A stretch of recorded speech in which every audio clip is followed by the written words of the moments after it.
wilderness has a way of swallowing men whole. Okay.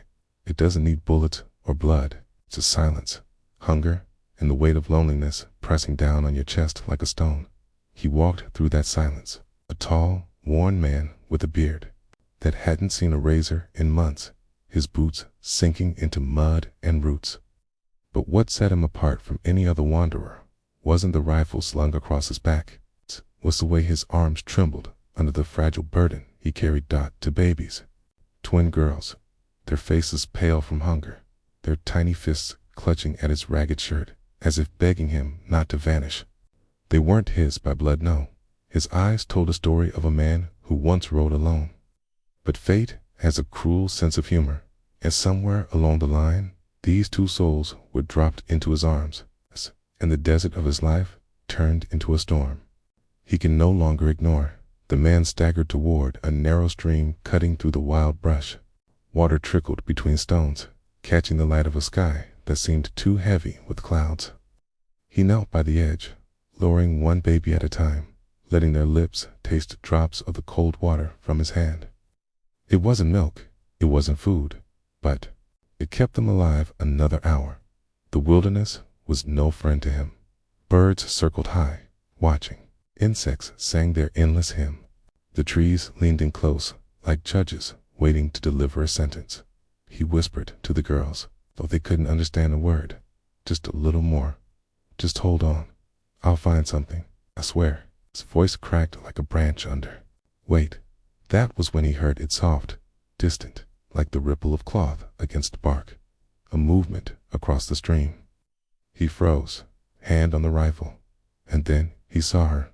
A woman, standing barefoot in the shallow water, her dress clinging to her legs, her hair wet and heavy down her shoulders. She wasn't from these lands. Her skin, her eyes, the way she moved, it was as if the forest itself had shaped her. She didn't speak at first. She only watched him, watched the two hungry infants crying in his arms. Her presence was both salvation and threat. The man's grip on his rifle tightened. He had crossed too many towns, too many borders, to know that every meeting in the wild could end in blood. But the babies cried louder, and their cries carried to her like a knife through the air. The woman stepped forward. The stream rose around her knees. She reached the opposite bank and stopped a few paces away, her eyes never leaving the children. He spoke first, his voice low, guarded. Don't come closer. But she didn't answer with words. She raised her hand slowly, as if calming a frightened horse. Her gaze softened, not at him, but at the babies. The twins cried harder. Their hunger screamed louder than any warning. For the first time in days, the man felt something he didn't want to feel. Not fear, not anger, but the dangerous pull of hope. And in that moment, by the river, drenched in silence, except for the desperate wails of two starving infants, he knew that whatever this woman was, stranger or savior, she would change everything. The man shifted the babies in his arms, their cries softening only because their bodies had grown too tired to keep screaming. His eyes locked on the woman across from him, studying every detail, her bare feet in the mud, her dripping dress, the way her hair clung like vines across her face.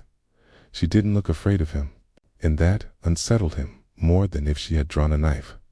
Who are you? He asked, his voice dry, breaking like stone against stone. The woman tilted her head, as if the question itself didn't matter. Instead, she knelt down by the stream, dipped her hands into the water, and cupped it gently. She brought the handful of water close to her lips, drinking slowly, deliberately, never breaking eye contact. It was as if she was showing him, the water is safe. Drink, feed them. The man's grip on his rifle loosened, but only slightly. He had lived long enough to know that some traps are built on kindness. Yet the twins stirred restlessly in his arms, sensing life in the water that was more than what his rough palms could offer. Finally, the woman spoke. Her voice was low, steady, carrying the strange rhythm of someone who had spent too many years listening to rivers instead of men. They won't last another night without food. The words pierced him deeper than any bullet. Because she was right. He knew it. It walked for days, surviving on scraps, chewing bitterness and swallowing air, watching the girls weaken with every step. Still, he asked, "Why do you care?" The woman's gaze shifted toward the forest behind her. The leaves whispered like conspirators. When her eyes returned to him, they carried a shadow, a secret too heavy to name. Because once, she said slowly, I carried a child through this same wilderness, and I buried her under a cedar tree before the rains came. Silence fell between them. The man felt the baby stir again, as if their small hearts could sense the truth in her voice. The wilderness swallowed many things: hope, names, even graves. And now it had brought him a woman bound to the same kind of sorrow that weighed on his own chest. He stepped forward, luring the twins toward the water's edge. The woman didn't move closer, didn't reach for them. She only watched, eyes softening in a way that made his throat tighten. At last he spoke, almost to himself. I don't even know why I keep carrying them. Maybe I should have left them long ago. The woman's eyes sharpened like blades. You didn't. That's all that matters. For the first time, he lowered his rifle to the ground. The wilderness was still vast, cruel, and unforgiving, but between the crying of two starving babies and the silent weight of a woman's grief, something shifted. The man realized he was no longer walking this wilderness alone. The fire crackled low that night. The man had built it from damp wood in desperation, its smoke curling upward into the canopy like a fragile prayer. The twins slept close to his chest, wrapped in the torn remains of his blanket. The breaths were shallow, uneven, but still breaths. The woman sat across from him, knees drawn to her chest, her dark hair glistening with river water. She hadn't asked his name, and he hadn't asked hers. Out here, names had a way of disappearing. The wilderness erasing them like footprints in the mud. Instead, they traded silence. Silence broken only by the groan of insects and the cry of distant animals. At last, the man spoke, his voice quiet but sharp as a knife dragged across stone. You said you buried a child. The woman's eyes didn't leave the flames of a long moment. He thought she wouldn't answer, but then her words slipped out, hushed, trembling beneath their calm. She was mine, born too weak, and I was too young. I thought I could keep her alive with nothing but river, water, and faith. She closed her eyes, and for the briefest moment, he thought he saw her shoulders tremble. I was wrong. The fire popped, sending sparks spiraling into the night. The man adjusted the babies in his arms, their warmth seeping into him like a chain he couldn't break. He swallowed hard. Stern. They're not mine, he muttered. Not by blood. Kay. She was dying when I found her. Bandits had torn through her camp. She pressed them into my arms, begged me to take them.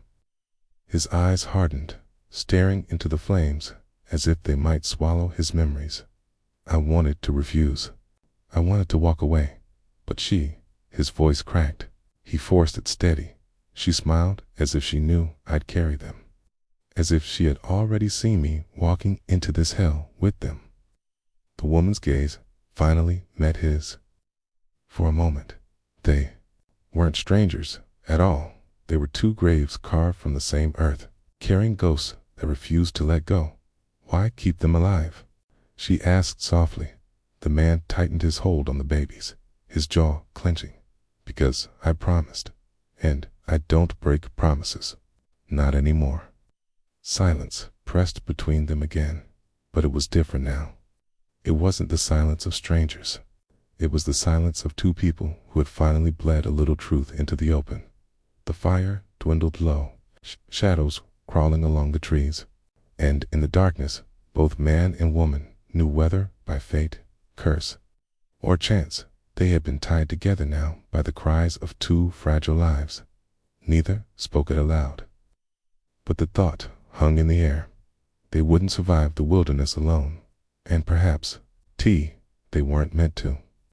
The wilderness doesn't forgive, it only waits. And on the third day, when the man's strength began to fade and the baby's cries grew thin as whispers, the waiting ended. They had followed the river downstream, each step heavier than the last. The man's boots bled mud. His shoulders stooped under the fragile weight of the twins. The woman walked beside him now, silent but steady, her eyes scanning the brush like she knew the forest better than he ever would. It was her hand that stopped him. She pressed her palm against his chest, forcing him back into the shadows. Ahead, across the bend of the river, smoke rose in spirals. Not the thin smoke of damp wood, but the thick, oily kind that spoke of camps, of men. A fire built for more than warmth. The man's heart sank. He knew that kind of smoke. Bandits, raiders, the same kind who had slaughtered the twins' mother and left her dying in the dirt. The woman's voice was low, almost a growl. They'll kill you, and they'll take the children. The man's grip tightened around the babies. His eyes burned with the fire of someone who had already lost too much to run again. Then I'll kill them first. But the woman stepped in front of him. Her bare feet sank into the mud, her hair whipping in the wind like dark banners. You don't understand, she whispered. That camp. I know it. His chest clenched. What do you mean? Our gaze dropped to the twins. Her lips trembled, but her eyes stayed sharp, merciless. They're not just strangers' children. They're his. The man froze. The forest itself seemed to hold its breath. The leader of that camp, she continued, voice trembling like a blade held too tight. He was mine once, the father of the child I buried. He abandoned me. He left me to starve. Those girls, she swallowed hard, her face twisting with pain and fury. They carry his blood. The man's mind reeled.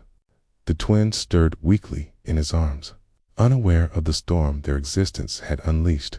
For a moment, he considered turning back, walking away, leaving the wilderness to claim them all. But then he looked down at the girls, frail, helpless, clinging to life with nothing but his arms to hold them, and he made his choice. No, he said, his voice steady, hard as stone. They're mine now. His blood doesn't matter. The woman's breath caught. Tears shone in her eyes, not of weakness, but of something fiercer, older. You'd raised the children of your enemy. The man shifted the twins higher against his chest, his jaw tightening. They're not his children. They're the reason I'm still walking. And maybe, he glanced at her, his voice softening, maybe they're the reason you're still here too. The woman looked at him for a long time, her chest rising and falling, her past warring with her present. Then, slowly, she nodded. Together, they turned from the smoke, from the camp, from the shadow of a man who had already taken enough from both of them. The wilderness swallowed their footprints as they walked deeper into its heart. A man with 2 babies in his arms. A woman haunted but unbroken at his side. No one would ever know their names. But somewhere beyond the river, beyond the endless trees, 2 hungry babies would live. And that, in the end, was vengeance enough.